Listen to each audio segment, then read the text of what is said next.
when you're selling 5 homes a month, your hourly rates, $300 or $400 an hour. You're making more than doctors and lawyers. Hmm. So why are you doing jobs that you could pay somebody $12 an hour to do? All right, it's simple. It really is. It's not necessarily easy, but it is simple. And we're going to talk today about a 4-step process to succeed at anything. We'll apply it to the real estate business, but in reality, I think that this simple 4-step sequence will make you better at anything. And I mean anything. We'll see if Chris agrees or not. That sounds like a good topic for the show today. Good thing. I'm ready. We're here. So, well, guys, welcome to the show. We are the Tactical Agents. I'm Mike. This is Chris. And every week we try to bring you content that will help you see and approach the real estate business differently. And we are the founding dudes of the 10-7 Project, which is on mission to help 10,000 cops, veterans, other public safety professionals supplement or replace their income through their own real estate business. If that mission sounds like something you want to be a part of or support, you can check it out at 10-7project.com, TEN7project.com. That's the commercial. So go check it out. We need a jingle, like like how the lawyers do the memorable phone number jingle in every state in America. We need something like that. Yeah. You work on that. You can sing it too. Yeah, I'll have to think about that one, and yeah, we can put it all out the internet. That's how we'll be known forever, by our jingle. JG Wentworth, 877 cash now. Yeah, I mean, Yeah, it they works. did it. They did it. Do you hear the Finnish carpenter working in the background? Yeah, it sounds cool. It's just like power tools and whatever else. Found out that my builder put the stair railing into no studs, which explains why when somebody grabbed it a few months ago, it just fell out of the wall. It's serving no purpose. Off camera, Chris and I were talking about my nightmare new build. I swear to you, I will be the best agent ever for anyone ever looking into new construction because of my own nightmare experience. Because you've had the worst builder in America build your house. You know what's crazy is it wasn't the main parts of the construction. That's fine. It was the finishes. It was the details or the lack of care. So like he got to a certain point, like he got it like 95% done and the rest was just like completely phoned in. So it's those annoying details that are costly and noticeable, right? Like just little things. The structure of the house is good, but geez, oh my goodness. But we're going to be selling our house here again soon. Just built it, gonna sell it. And I know that it's those kind of finishes that people are going to pay attention to and is going to leave that first impression when people walk in. So yeah, I am a real estate agent dealing with real world real estate issues. So I'm not only a member of the 10-7 Project, I'm a client. Or however the hair clip for men thing. All right, enough of this nonsense. Let's get into it. I'm going to tell you about my 4-step process, Chris, and I'm just going to let you like react to it or color commentary this. Some of this stuff will be familiar if you have listened to our stuff in the past. We'll touch on things that we've said, and again, this is like the secret, right? Success is boring. There's no new revelation. No one episode, or we're not buying time until episode 67 when we're like, all right, we'll finally tell you how we really do it. That's never gonna happen. We've kind of already given you all of the basic framework that we work with. Now it's just like explaining it in different ways and from different angles, but. I think this process is good for anybody, even if you're wanting to learn a new skill in addition to real estate. This is helpful. Okay, so four steps, and this is a repeating cycle. So you'll do this, and then you repeat, and you can repeat it for a new skill or goal, or you expand on this to widen those things. All right. Number one, have a strong reason why. Have a strong reason why. And a friend of mine said conviction is greater than discipline. Now, we've talked about discipline and motivation, but conviction and why is a little bit different than just motivation. So have a strong reason why you want to achieve something. What are your thoughts?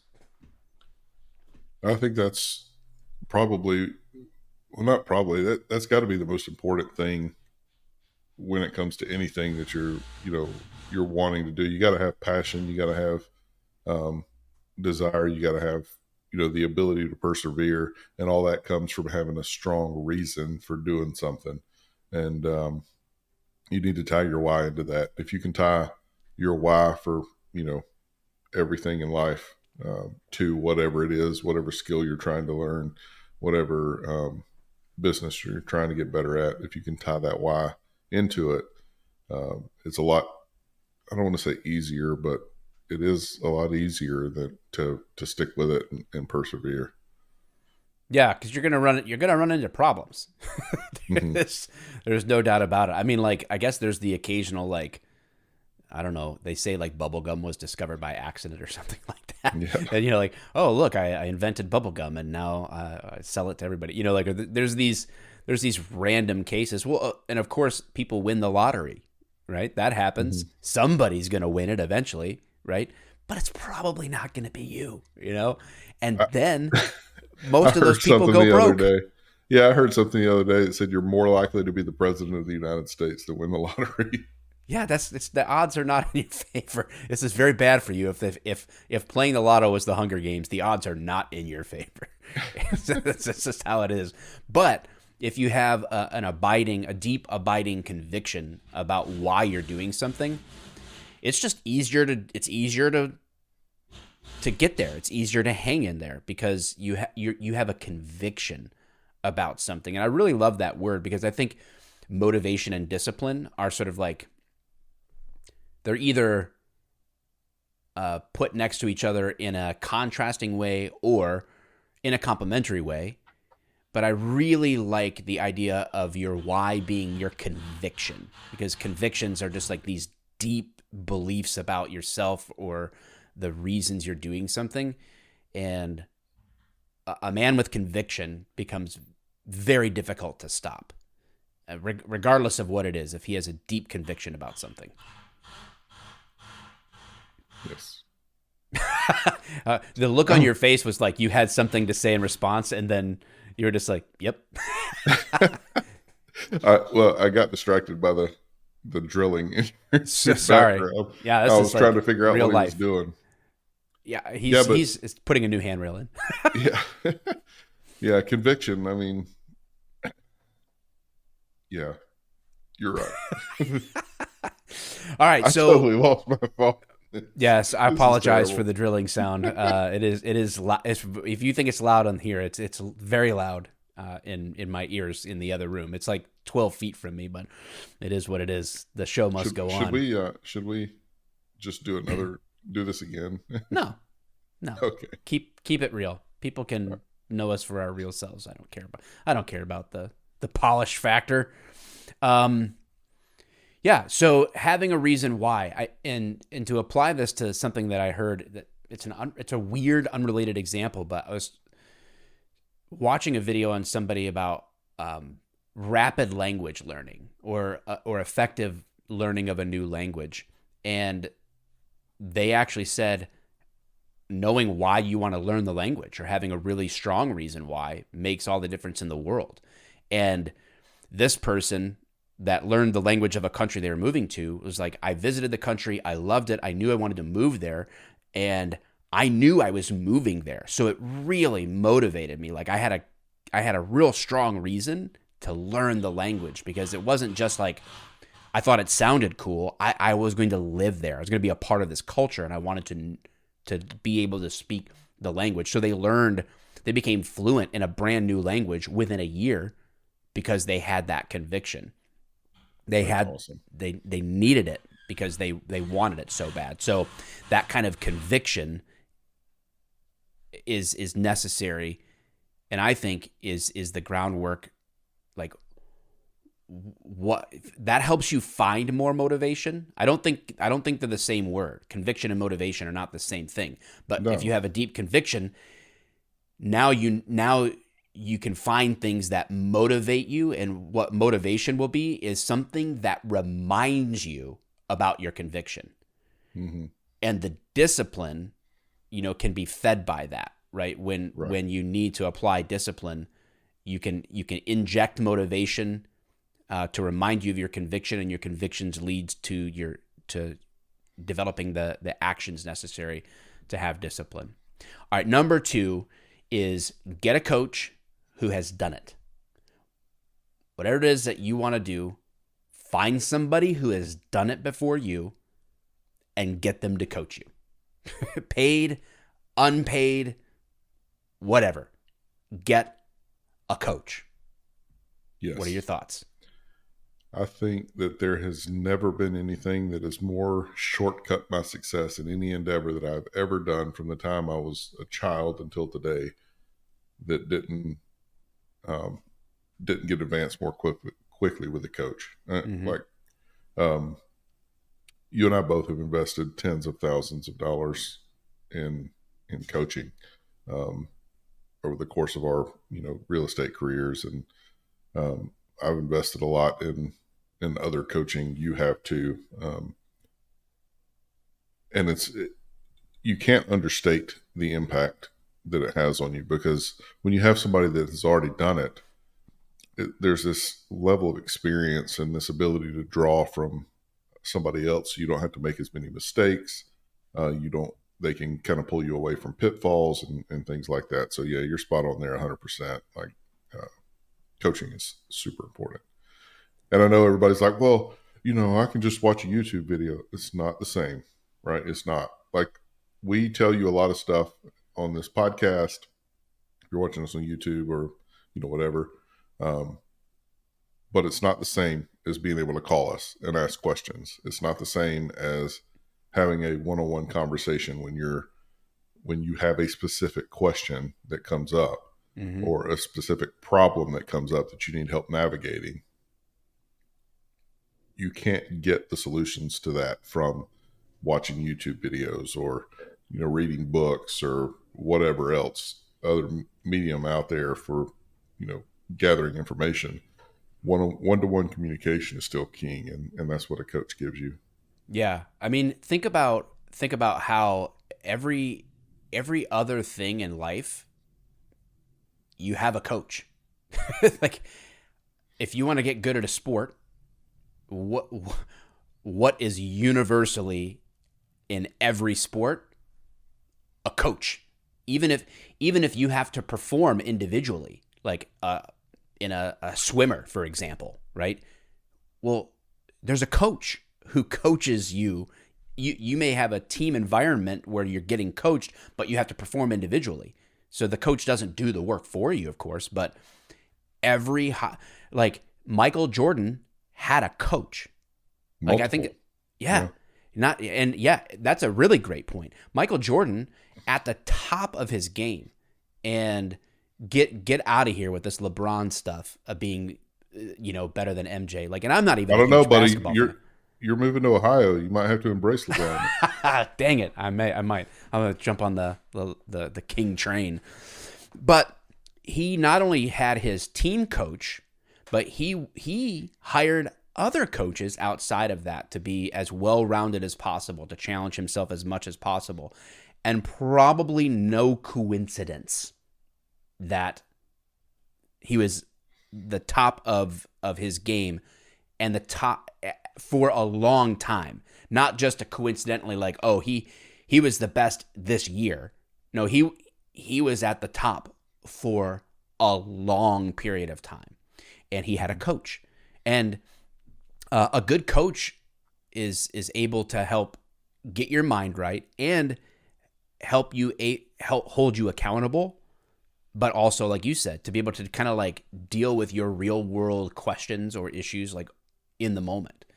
And you can't just get your specific question answered from a YouTube person, from us even, right? Like you guys might watch this and be like, "Oh yeah, it's a great point." But if you have a question to ask us, you like you have to get a hold of, like you have to track us down, and we have no relationship in that sense. So it's like it's hard to coach people that you don't have a relationship with. But getting a coach is the shortcut, right? Yes, you can take the long path, you can figure it out yourself, but then you also might not figure it out yourself either. You might end up somewhere you're like, well, crap, I got to kind of go back to the beginning because I'm lost.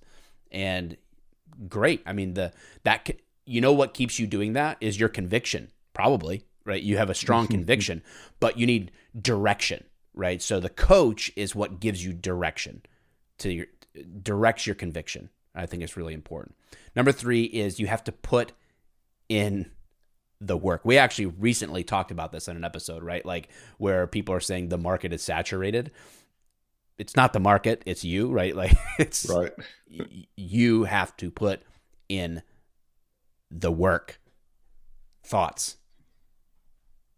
I mean, we covered that pretty extensively a couple weeks ago, but I mean, yeah, you can't. Success is not an accident, right? It doesn't just happen to you.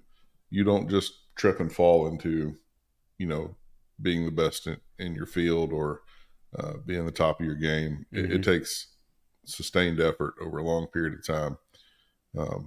Like you said in the beginning, it's not fun. It's boring. It's very repetitive. I'm a huge fan of the book. Well, there's both books because I know you like Chop Wood, Carry Water also, but Pound the Stone.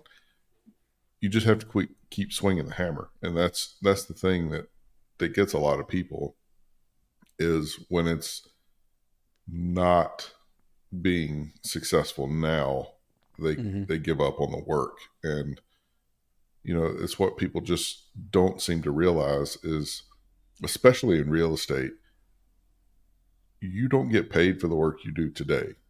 You get paid for the work you did 6 months ago and a year ago and 18 months ago. So you have to be consistent and you have to be steady and you have to keep swinging that hammer and doing that work over and over and over again. Otherwise, you'll never see the success. And if you just, how many real estate agents complain to us about the roller coaster of real estate, right? It's ups and downs and ups and downs and ups and downs. And it's so predictable too, because you can sit there and watch, they're doing the work, they get up, they're like, oh, I can coast now. They get down. Oh man, I'm going broke. I got to do the work. They do the work, they get up. Oh, cool. I'm going to coast now, down. Right. So Yeah. it just takes that sustained and consistent effort of putting in the work over Yeah. time. Yeah. You have to start and then you can't stop. You Right. just got to keep putting in the work. And I thought about this on the lake. I was just on vacation and somebody drove by. This lake that we were on had a no wake zone before 11 a.m. and after 7 p.m. or whatever. And somebody drove by pretty fast. I mean, when I say drove by, I mean like I could see them, but it wasn't like they were super close. But it was well after they had parked their boat at their dock that I felt the impact of that boat going by, where now on my boat we were like rocking around while we were trying to fish or whatever, but it was from the waves that boat created. Right. So that guy was off the boat and walking into his house before I ever even felt the impact. And it made me think of this exact thing, which is like we put in the work now, but the impact of our work is down the road, right? Yeah. Like people will hear about us or know about us, or the investment we made in putting in the work might not work right now. We might not notice it right now, but it does have that ripple effect. And so if we keep on going, we keep on having that impact, and it'll always come back to us. But you can't stop, right? You got to put in the work, and there's just no substitute for that. And nothing will test your conviction more than hard work. Right. And then you're gonna know, is my conviction really deep enough, right? Because If it's not, you quit. You Hmm. know, if your kid was on the other side of train tracks and running toward the tracks, how fast are you going to move? Are you willing to get on the tracks for tracks for them? You'll do Right. anything. You'll do anything for what matters most to you. You'll put in the work. You'll sacrifice. You'll make all sorts of crazy sacrifices for things that really matter to you. You know, if you have to shovel crap to get $1 million, I don't care what it smells like. If there's a Hmm. giant pile of crap and somebody says you move it from here to here, I'll give you $1 million. I'm gonna be the happiest dude shoveling that pile of shit ever. You know, like, hey man, give me the shovel, right? Whistle while you work. Yeah, exactly. Because it's not the work that it's not because I'm passionate about getting that shovel on that pile of crap. It's because I have something that's so convicting in me about why I want to get that done that I'll do it. You know, Right. so uh, it's very few people that are at the top of the real estate game are like in love with HGTV and home remodels and Right. house tours. It's just no one cares about that stuff, especially after a while. It gets boring and it's like, I don't really like whatever. So you have to have a bigger reason. All right, last thing is apply leverage to scale. Yes. So everyone has a ceiling for their own work capacity, and especially if you don't want to work yourself into the ground till you die, and you want to be able to enjoy the results of your work that are in line with your convictions, right?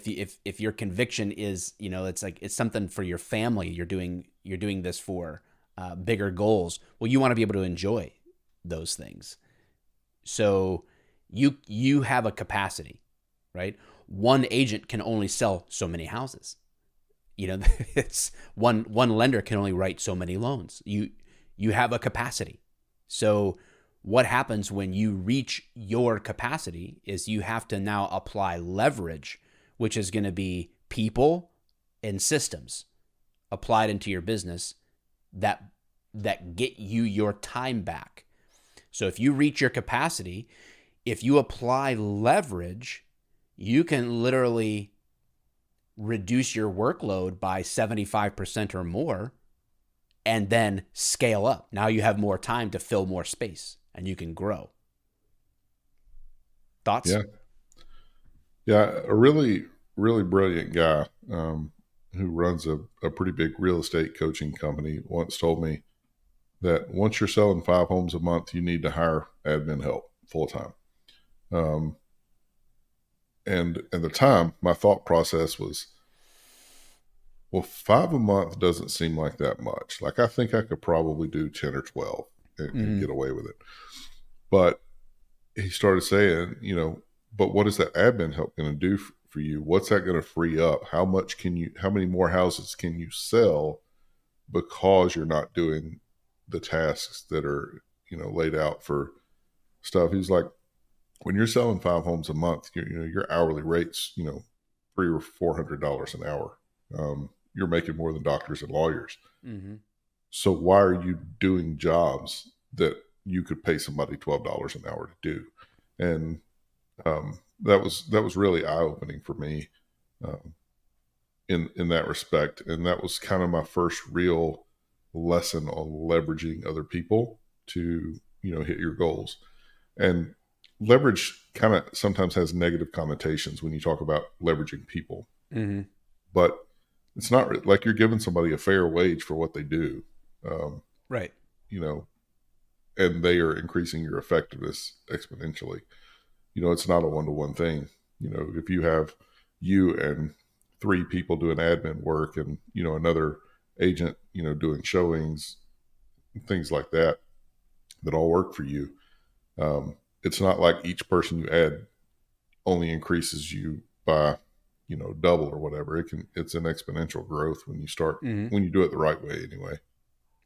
Yeah. And you don't, it's a win-win because Hmm. not everybody wants some people want to do part-time administrative work. Some people Hmm. want to, they don't want to ever, make phone calls or do, like they're happy to be in the background doing transaction There, coordination.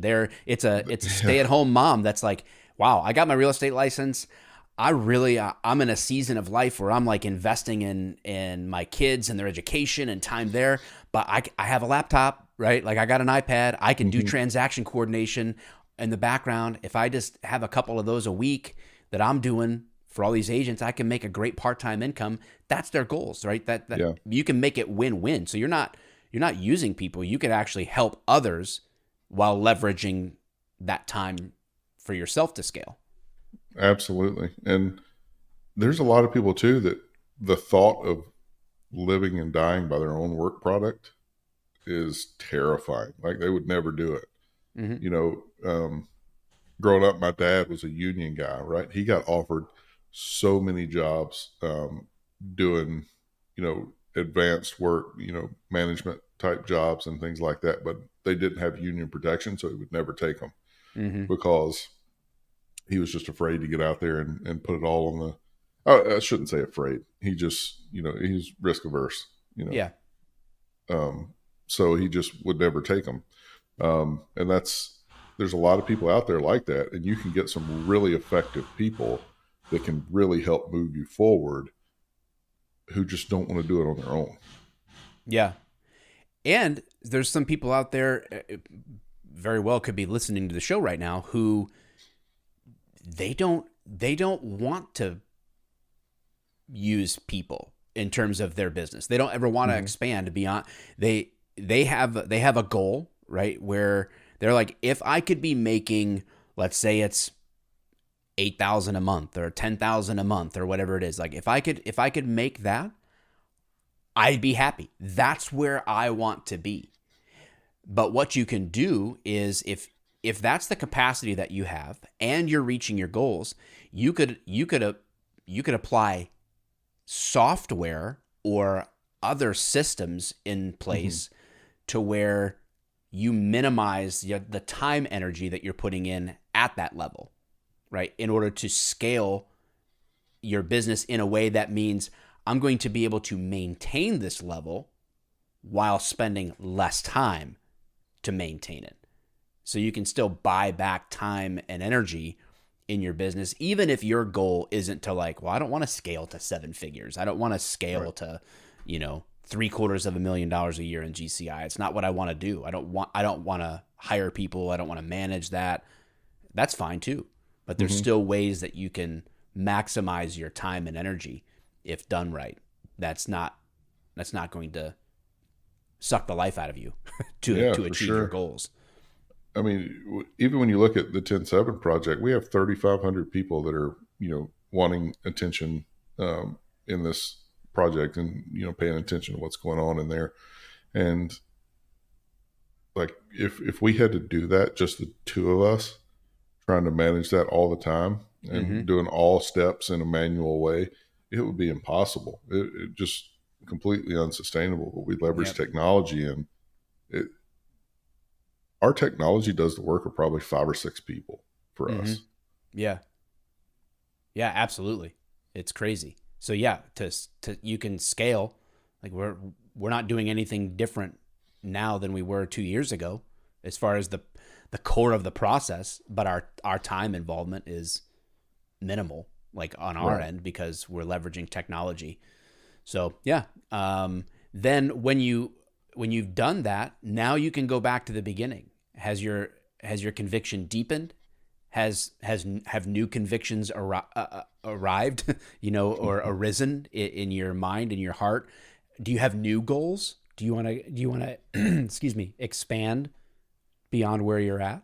Right. So this cycle repeats, or do you have a new new new thing to integrate into your business? Right. Like right now, I'm integrating lending into my business. So it's like, okay, I've grown my own personal business to a certain level. Okay, what do I want to deepen that? Do I want to widen that? Do I want to add a service? Like, how do I continue to grow my business? And so this is the same thing. But this is true even if you want to get better at golf. if if in your personal life you're like, man, I really enjoy golf and I want to get better at it. Why? If you know why, then you'll put the effort in. Oh, wow. Go get a coach. Go to the pro shop and say like, hey, how do I get lessons? Then you get a coach who's going to help shortcut some things, get your mind right, point you in the right direction, and then you're going to have to put in the work. You're going to have to show up. You're going to have to get the reps in. You're going to have to be at the driving range. You got to put the time in and get it done. And then you can apply leverage. You can, now you've learned how to do something, so you could find a tip or trick on the internet to shorten the learning process. Now you're able, because you have a base to work from, you can apply leverage, and you can scale your skill. You could hire a caddy so that you spend less time doing club selection. You can get a cart to drive instead of walk the course. So like there's, so every analogy I'm sure kind of can break down, but you guys get the idea. So that's the 4-step process to get better at anything, but particularly in real estate. Again, if you have interest in joining us in our mission, or getting help from us to grow your real estate business, 107project.com, TEN7project.com. We'll be happy to meet you, chat with you, and you can schedule a call with us or whatever and find out more about what we're doing.